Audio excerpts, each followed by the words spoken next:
l'Espagne a imposé son respect vis-à-vis de l'Amérique de Donald Trump.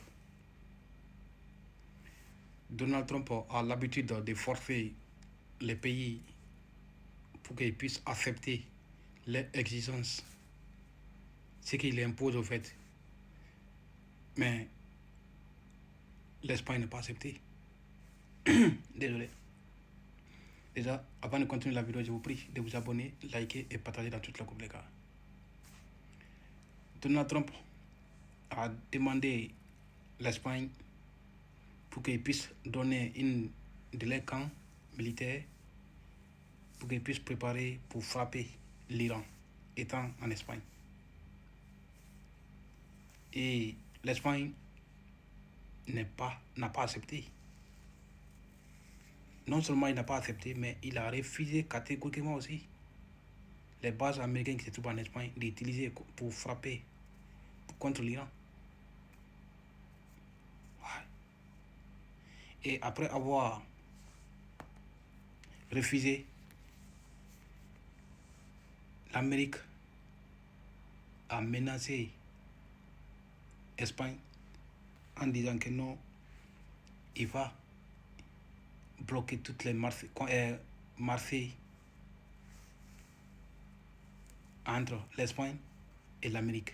C'est-à-dire, tous les bateaux espagnols qui vont vers l'Amérique seront désormais bloqués jusqu'à nouvel ordre. Et les Américains aussi ne vont pas venir vers l'Espagne. Ils ont pensé, Donald Trump a pensé que non, en disant ça ou en faisant ça, l'Espagne allait revoir, reconsidérer. Mais non, l'Espagne n'est pas cédé. Il a catégoriquement resté dans sa place, sur la place donc il avait fixé. Il a dit non et puis c'était non. Et l'Amérique a essayé d'envoyer émissaires en coulisses pour venir amadouer le gouvernement espagnol pour qu'ils puissent accepter. Mais malheureusement non. Qu'est-ce que l'Amérique a fait? Il a fait son plan B. Donald Trump a fait un communiqué en disant que non. Ils ont communiqué avec le gouvernement espagnol. Donc le gouvernement espagnol a cédé, a désormais accepté qu'il puisse utiliser son espace pour frapper l'Iran. Et le premier ministre espagnol est sorti pour démentir que non, que c'est pas vrai. Depuis le jour donc le gouvernement espagnol a dit que non, jusqu'à maintenant, jusqu'à hier, le gouvernement espagnol n'est pas rentré en contact avec le gouvernement américain. C'est la vérité seulement que non, que c'est faux. C'est que Donald Trump a dit que c'est faux. Alors, dès que non, les Espagnols ont dit ça, Donald Trump a activé les réseaux. Il a essayé de rentrer en contact avec Emmanuel Macron et les pays alliés, partenaires d'Espagne en Europe ici, pour essayer de bloquer l'Espagne pour qu'elle puisse céder. Mais jusqu'à là, il paraît que non, Emmanuel Macron et le président des Royaumes-Unis sont rentrés en contact avec le gouvernement espagnol pour essayer de lui parler pour qu'il puisse céder au fait, accepter la demande de l'Amérique. Mais non, il refuse catégoriquement. Même s'il faut, même si les Européens veulent, ou la France ou l'Angleterre veulent, ils vont bloquer toutes les coopérations bilatérales entre les deux. Mais en tout cas, l'Espagne refuse. C'est ça qui me pose la question quoi. Pourquoi l'Espagne a catégoriquement refusé que non, l'Amérique puisse utiliser son espace pour frapper l'Iran? Il y a deux facteurs. La première, il a peur de l'Iran parce qu'il connaît la puissance de frappe de l'Iran. L'Iran a mis en garde tous les pays, toutes les alliés américaines.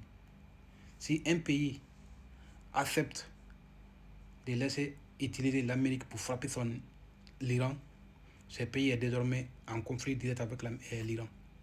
Cela veut dire qu'il va frapper ces pays en profondeur.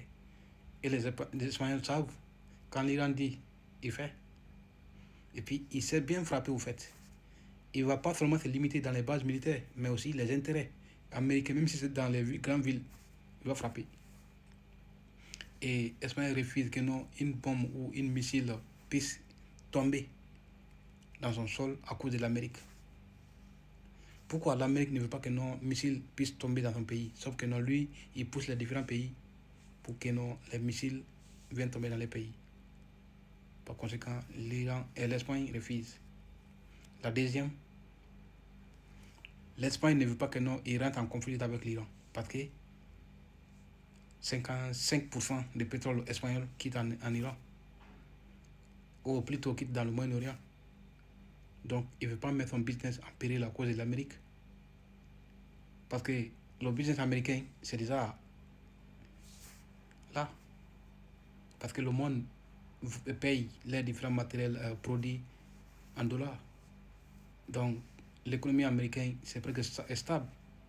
Jusqu'à ce que le monde se réveille en disant que non, nous ne voulons plus que nos produits soient vendus en dollars. Là, à partir de là, l'économie américaine sera partie en faillite. Mais jusque-là, non. Alors, l'Amérique et l'Europe ne sont pas la même, y compris l'Espagne. L'Espagne veut stabiliser son économie. Malgré, depuis des années, il y a embargo. Mais ils vivent dans l'embargo, mais peu l'économie qu'ils ont là, ils ne veulent pas détruire ça. Et l'Amérique veut coûte que coûte détruire. Donc, une fois de plus, les gars, abonnez-vous, likez et partagez dans toutes les groupes.